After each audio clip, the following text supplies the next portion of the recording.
I've known for a while, who this couple just recently moved to Florida full time. They'd been snowbirds, but now it's full time. So they had to downscale because their place is like maybe a third the size that it was here in mid-Michigan. So, and a lot of it came with built-ins, like, mainly furnished, and they like a lot of the stuff, but they like their stuff too, but they've got to downscale, and they've got to, they could get cluttered very fast, put it that way. So it's like, what does it come down to in your life? For all of this, it's a great question. What do you throw away? What do you sell? And what do you take with? And so they're going through that, and it's not as easy as it sounds. And that's a natural progression. But what about when it's just all the time in your life? How do you declutter? And does that affect you psychologically? Let's bring in the good doctor, Dr. John Braccio, drjohnb.com for the website, Regional Psychological from East Lansing. Good morning, sir. Welcome. Well, good morning to you, Dave. I got the bad news. Erin has been promoted, and so I won't be talking to her before I talk to you in the morning. But I certainly wish her well. She's been very good to work with. So now let me go. See, I don't know if it's a promotion when you leave the show. I mean, I think the show is the epitome of all things broadcast, but it certainly is a different position and one that could have good openings for Donnie. Yeah, we'll wish her well. This will be her last with you this particular week. But what about decluttering? What does that mean from a mental standpoint? Well, let's start here. Clutter is actually a more complicated concept than most people think. Clutter is only a problem that negatively impacts on you psychologically. There are many people who are very comfortable with clutter, and as long as it does not lead to filth and possible resulting physical and relationship problems, generally not a psychological problem. However, and also clutter means different things to different people. The same materials can be seen as equivalent of gold to some persons, and to others as junk.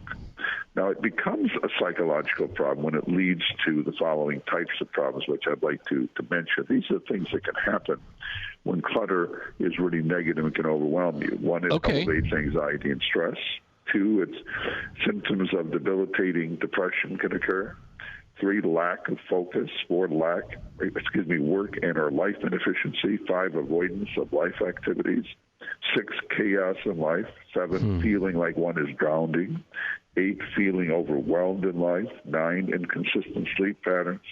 10, misuse of drugs, including alcohol, prescription drugs, and really illegal drugs. So if you have any of these problems, and be aware, Dave, this is really important. There's so many people that have trouble with clutter. Not everyone talks about it, unless you have the extreme of buying a second house because you filled up the first one, with junk.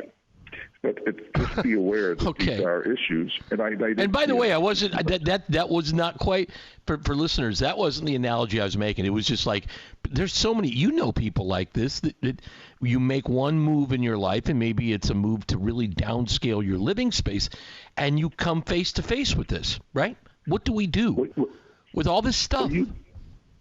Well, you do, and I think that you have to do the difficult thing, particularly if everything you own is gold. And remember, people clutter in different ways. Some people live the past yet. Okay, not that they're living there, but they want to keep everything from the past. They want to keep every newspaper article, every magazine, whatever it might be. And so those are folks that can be depressed getting rid of things. So you do have to be willing to move things from the past. And there are those, and I fit maybe more into this category, I'm thinking of something that I might be using in the future. Now, if you get to the point that you keep everything you have thinking someday you might need something, then you're going to have the same problem, clutter, clutter, clutter. And then the problem with that, of course, is every now and then you do find something that you put away 5 years ago, and you're saying that you're thinking to yourself, this reinforces my need to keep it. But it really doesn't. We just have to be willing to let things go that we're thinking we might be even using in the future, because overall we're really not going to. If we haven't used something for 6 months or a year, 2 years, then probably not going to use it. I know. Going to. and move it on. But it's really hard for people. Dave. The only area I would disagree on that is like my different boxes of tools, because those have been put together over the years for that one situation where I'm really going to end. So now I just became a case study for the doc here. But no, seriously. Well, here's the thing: if you've added onto your garage for the tools, then you do have to ask yourself how many do you need? No, that's a good point. No, you're right. But now let me ask you this: what about people when they share living space with somebody else, and one person's idea of clutter does not match their partner or their spouse or their significant other? I mean, that can be, from a relationship standpoint, then that could become very problematic, couldn't it? Absolutely, because that was something I mentioned at the beginning. If you get into that type of an issue, and there are not, it's very difficult when you get a clutterer with a thrower awayer. Okay, yeah, now right. If they can get some balance. I will always, my kids and I still kind of chuckle that my wife had the rule that Monday things that were out that didn't belong out were thrown out, okay? So that led to decluttering over the years. And I think I'm somewhat of a clutterer, but I do try to move things out. I guess, but if you get to the point, literally, that you have tiles everywhere, you are taking over more and more territory in the house. And that's what clutterers do. They start taking over a room, then they move somewhere else. They're in the kitchen putting a pile of things. They are loading the closet. When those type things happen, sure, they can cause a lot of conflicts in a home, and that's when people really need to decide there's a problem, and that becomes a problem day. When is it a problem? Remember, I said before, it's really only a problem psychologically when you see it's a problem, okay? But when others see it as a problem, whether it could be your work, whether it's in your life space, then you really do need to honestly take a look and decide, what am I going to do? And you have to be willing to let go of the precious 118 newspapers and magazines from the past, and you have to be willing to let go you're right. of clothes that you've had. Because people, let's say you've lost 50 pounds, okay? And you have that's a great. There's a great one. That's a perfect example. Yep. Let's say you lost your weight. Let's say you lost it 10 years ago. So why are you keeping all of those clothes for the fear you're going to be gaining the weight back? In fact, actually, it's a bad reinforcement to have those in there because they keep eating, and I've got three more sizes of clothes that I can wear. No, but there are times you just have to move things. But step one, you have to admit you have a problem. Then you have to have a vision of what needs to be done. And then finally, you need a plan to begin the process. It sounds simple, but it's really not. In fact, one thing, if let's say you have a drawer loaded with things you don't need, the first thing to do really is to not go in and throw the drawer out, because you're not going to do that. It's to go in and just look at it and take out things that you really know you don't need. You just have to gradually be, working at things. You go into a closet and you start taking some things down. You then start, when it comes to mail and things coming in, you have to decide right away, as much as you can, you're going to get rid of things, you're going to keep things. A lot of times people say, well, I'll look at that later, I'll take a peek at that, and then that goes into a pile of mail that may be a year old or 6 months old. There might even be a pile of year ago mail, and then 2 years ago mail, and 3 years ago. It's hard to believe, but this is what people do. They almost do archaeological digs when they're cleaning out their home, and someone may be helping them, and people can't believe that this is occurring.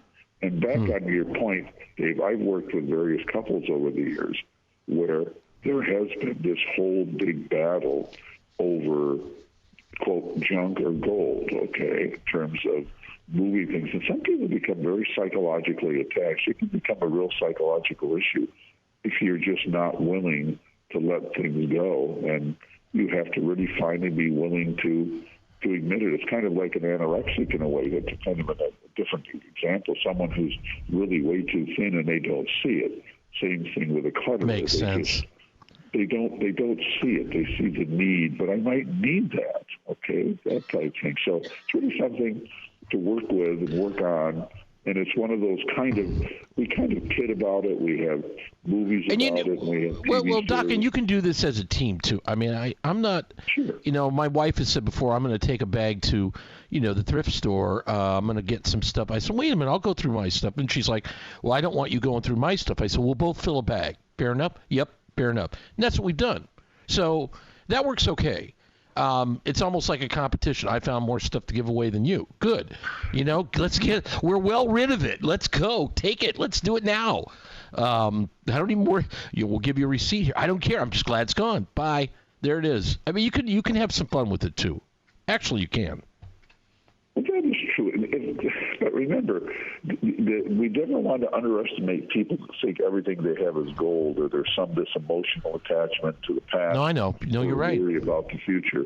But I think if people work together and they acknowledge a problem, then things can be better. And if you walk into a house and you see piles everywhere, and you see all these even multiple colored page markers, and you know there really are some issues. So we have to be willing to take a look at things, acknowledge there's an issue, and also it can impact you at work. I mean, you could be in an office where you really need alpine walking shoes to really get through it, or a house. So when that happens, you don't want that. No, you don't want. You don't want it. I knew somebody over at MSU who had what we called a ski hill of Diet Coke cans in his office, and it looked like a slope up at Shanty Creek. Or Boyne. It was just, I'm like, why would you keep these around? I mean, you can get a dime for them, but on the other hand, it's just this is like 6 feet tall.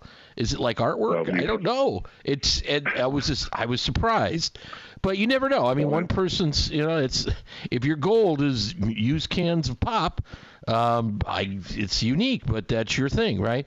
Well, clutter can take over a person's life. It can manifest itself then in other areas, or other problems you're having can add to you ignoring and getting more clutter. It's a good one to address, and especially maybe you have to address it if you're sharing space with somebody else, and especially if you are downscaling your living space, it's going to become manifest. Our good friend Dr. John Braccio, drjohnb.com. That's the place, that's the website, and that's the spot to go for all the podcasts.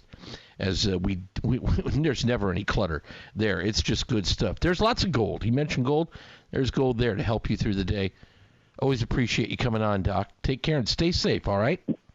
One last thing. Start small. Start small in a room. Start somewhere. Don't start like I'm going to do it all today. There. Start small. Very good, my friend. There. Always a pleasure. We'll be back in a moment on the Morning Wake Up. Don't go away. 1320 WILS.